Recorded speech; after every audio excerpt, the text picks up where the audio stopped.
हाँ जी बेटा, तो अब हम क्या कर रहे थे, अभी मैंने आपको बताया था कि यूज़र डिफाइंड फंक्शन कितने टाइप के होते हैं, 4 टाइप्स के होते हैं। ठीक है, तो जो 4 टाइप्स थे यूज़र डिफाइंड फंक्शन के उस अंदर, उसमें 4 वर्ड्स आ रहे थे, विद, विदाउट, आर्ग्यूमेंट और रिटर्न। ठीक है, अब मैं आपको इसके मतलब समझा देती हूँ। अगर आपको इन चारों वर्ड्स के मतलब समझ में आ गए तो चारों कैटेगरी आराम से समझ में आ जाएगी। जैसे पहले विद का मतलब है मेन, ठीक है, विदाउट का मतलब है फंक्शन, आर्ग्यूमेंट का मतलब होता है इनपुट और रिटर्न का मतलब होता है आउटपुट। ठीक है, मैंने आपको रिटर्न का मतलब समझाया था। रिटर्न जैसे रिटर्न गिफ्ट मिलता है, आपको कुछ आउटपुट मिल रहा है, कुछ मिल रहा है।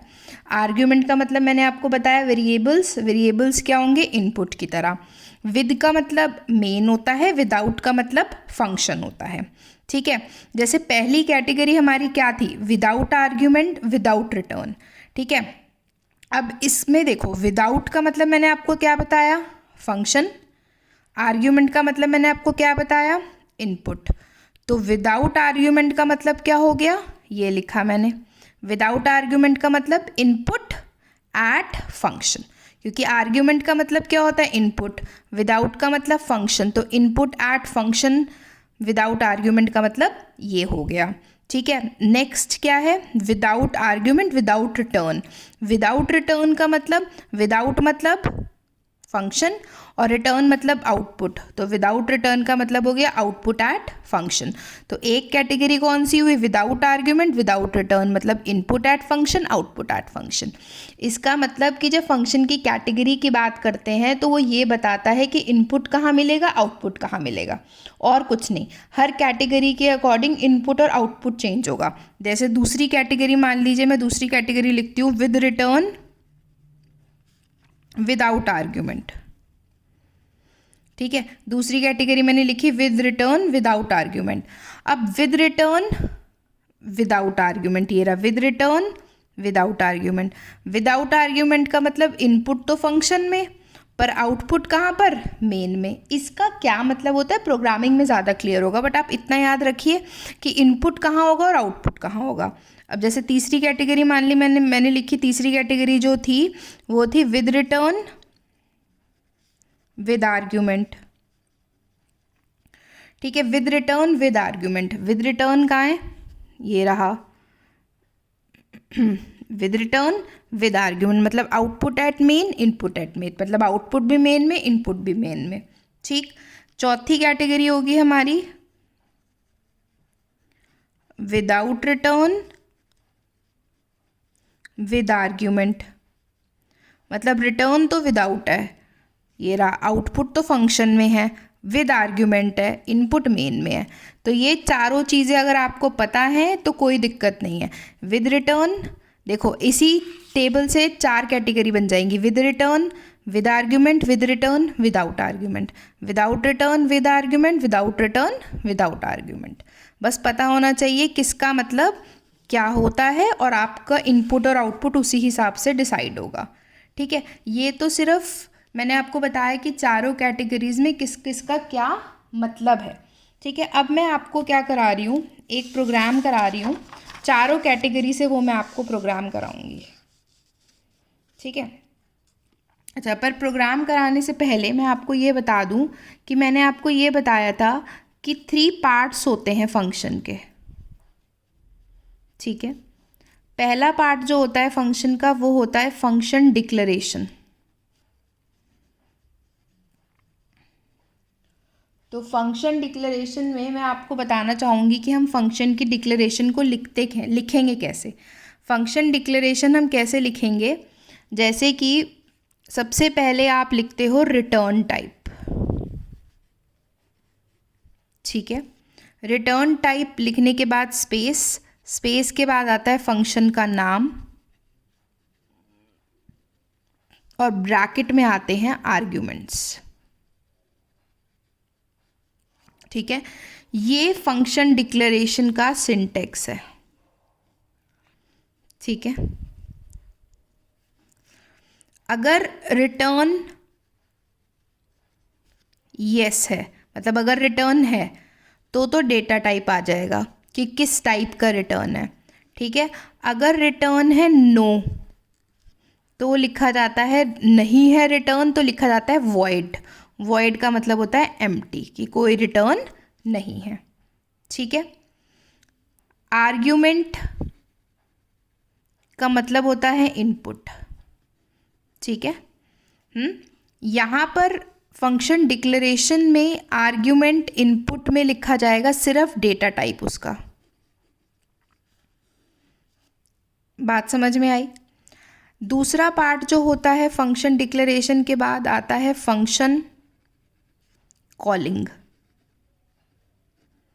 ठीक है।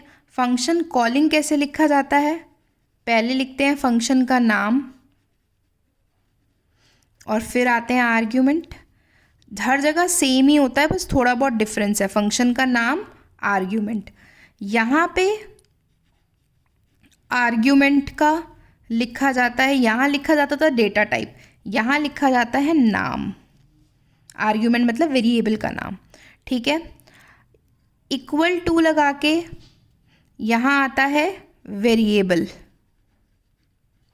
ये चीज़ कब आएगी? जब रिटर्न होगा, इफ़ रिटर्न। अभी आपको ये सब समझ में आएगा। ठीक है। अगर रिटर्न है तो ये चीज़ आएगी, अगर रिटर्न नहीं है, इफ़ रिटर्न येस, अगर रिटर्न नहीं है तो ये चीज़ नहीं आएगी। ठीक है। तीसरा पार्ट होता है आपका फंक्शन का डेफिनेशन। फंक्शन की डेफिनेशन में हम बताएंगे कि फंक्शन करने क्या वाला है, फंक्शन को डिफाइन करेंगे। ठीक है। फंक्शन की डेफिनेशन में हम लिखेंगे रिटर्न टाइप, फंक्शन का नाम एंड आर्ग्यूमेंट। ठीक है। रिटर्न टाइप के लिए तो सेम, अगर येस है तो डेटा टाइप, नो है तो वॉइड। ठीक है। पर रिटर्न में वही आता है डेटा टाइप, अगर येस है, और अगर नो है तो लिखा जाएगा वॉइड। ठीक। पर यहाँ पर आर्ग्यूमेंट में जो है, आर्ग्यूमेंट के अंदर यहाँ पर आर्ग्यूमेंट का मतलब इनपुट, यहाँ पर आर्ग्यूमेंट में डेटा टाइप प्लस नाम, दोनों चीज़ें आती हैं। तो अब आप ये देखिए, यहाँ पे सिर्फ नाम आता था कॉलिंग में, या डिक्लेरेशन में सिर्फ डेटा टाइप आता था आर्ग्यूमेंट में, पर जब हम डिफाइन करते हैं तो डेटा टाइप और नाम दोनों चीज़ें आती हैं। ठीक है। तो अब आप ये देखोगे कि सिंटेक्स एक ही तरीके का है, चाहे वो कॉलिंग हो, चाहे वो डिक्लेरेशन हो, चाहे वो डेफिनेशन हो, और चाहे वो कॉलिंग हो। लिखा फंक्शन का नाम ब्रैकेट में आर्ग्यूमेंट, फंक्शन का नाम ब्रैकेट में आर्ग्यूमेंट, फंक्शन का नाम और ब्रैकेट में आर्ग्यूमेंट। बस आर्ग्यूमेंट लिखने का तरीका तीनों में अलग है, एक में सिर्फ डेटा टाइप, एक में सिर्फ नाम, और एक में डेटा टाइप और नाम दोनों चीज़ें। और रिटर्न में, रिटर्न टाइप में अगर रिटर्न है तो डेटा टाइप, नहीं है तो वॉइड लिखेंगे। और कॉलिंग में थोड़ा सा रिटर्न के लिए चेंज हो जाता है तरीका, वो इक्वल टू लगता है, वो मैं आपको प्रोग्राम के साथ बताती हूँ। अब मैं आपको चारों कैटेगरी से एक प्रोग्राम कराने जा रही हूँ। ठीक है।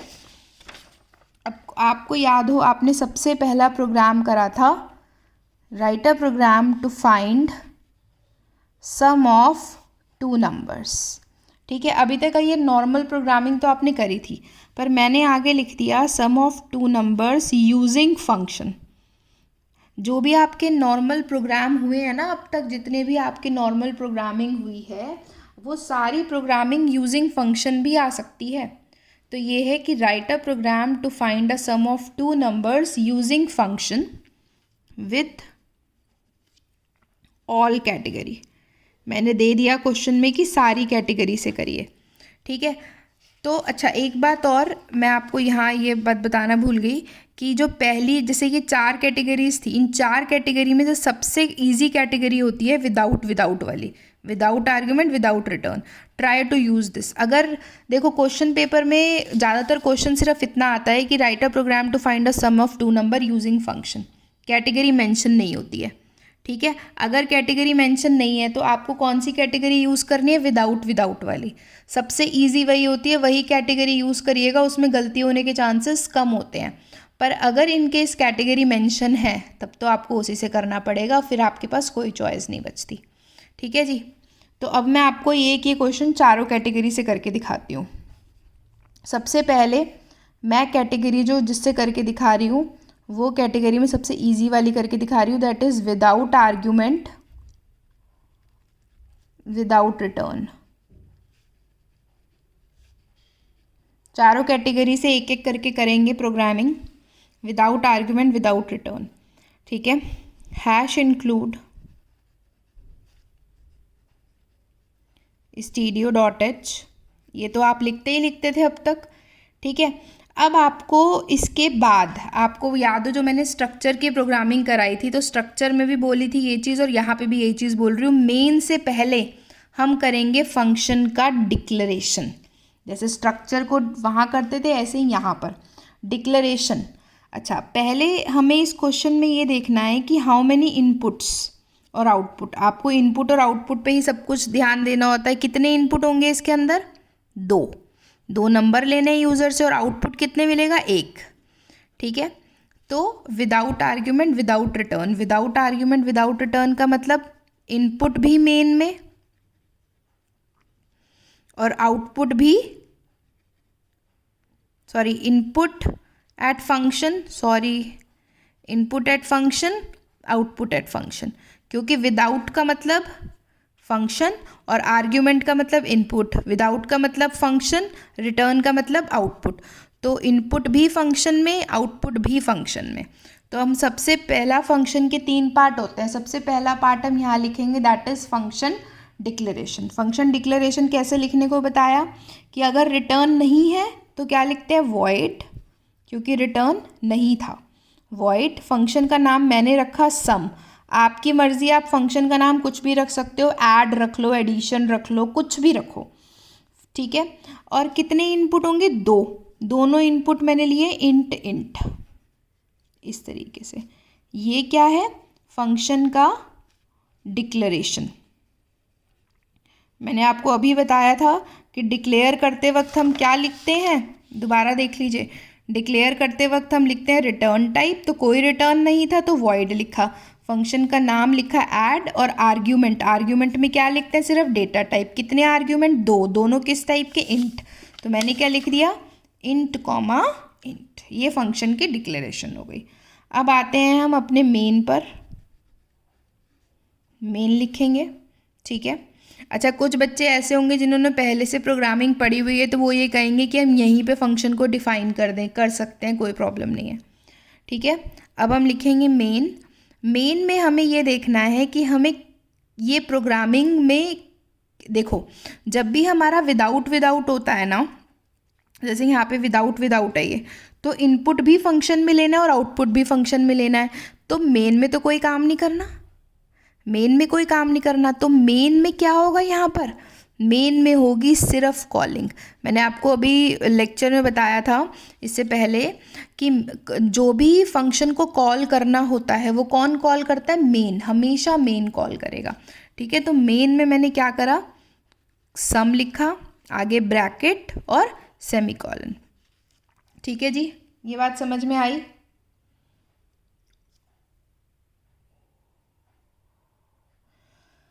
क्लास मैंने गलती से यहाँ पे इंट कॉमा इंट लिख दिया है, ये नहीं आना था, सॉरी।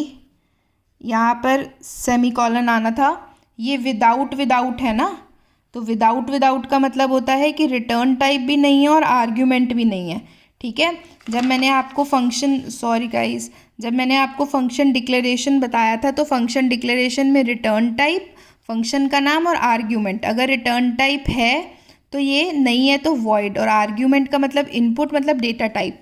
पर आर्ग्यूमेंट अगर है तो, और आर्ग्यूमेंट अगर नहीं है, नो, तो ब्लैंक छोड़ेंगे।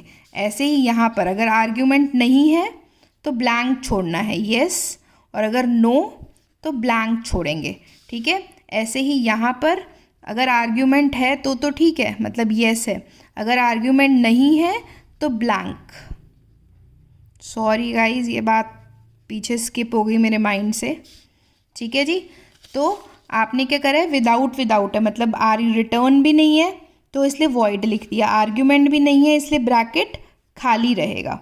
ठीक है, तो इसका मतलब input at function without argument का मतलब, और विदाउट रिटर्न का मतलब आउटपुट एट फंक्शन। तो मेन में सिर्फ क्या होगा, कॉलिंग, क्योंकि मेन में तो कोई काम होना ही नहीं है, ना इनपुट होना है मेन में ना आउटपुट होना है मेन में।